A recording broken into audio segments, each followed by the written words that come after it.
নারায়ণগঞ্জের সোনারগাঁও সরকারি কলেজে পানির মোটর লাইনে কাজ করতে গিয়ে বিদ্যুৎ স্পৃষ্টে আমির হোসেন নামের এক মিস্ত্রির মৃত্যু হয়েছে।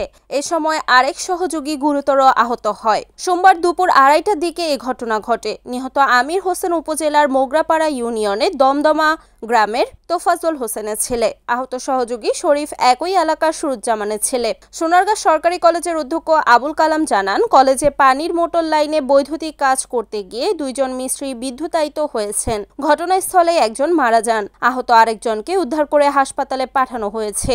তাৎক্ষণিক থানা পুলিশকে অবগত করা হয়েছে। সোনারগাঁ থানার ভারপ্রাপ্ত কর্মকর্তা মফিজুর রহমান বলেন, কলেজ কর্তৃপক্ষের মাধ্যমে খবর পেয়ে ঘটনাস্থল থেকে মরদেহ উদ্ধার করা হয়েছে। প্রাথমিকভাবে কলেজ কর্তৃপক্ষের ভাষ্যমতে পানির মোটর ঠিক করতে গিয়ে বিদ্যুতায়িত হয়ে ঘটনাস্থলে একজন মারা যান। আরেকজনকে গুরুতর আহত অবস্থায় স্থানীয় হাসপাতালে পাঠানো হয়েছে। মরদেহটি উদ্ধার করা হয়েছে। পরিবার থেকে বিনা ময়নাতদন্তে মরদেহটি হস্তান্তর করার আবেদন করেছেন। প্রয়োজন সাপেক্ষে আইনানুগ ব্যবস্থা গ্রহণ করা হবে। রিপোর্ট খন্দকার সোহাগ, NEN টিভি, সোনারগাঁ, নারায়ণগঞ্জ।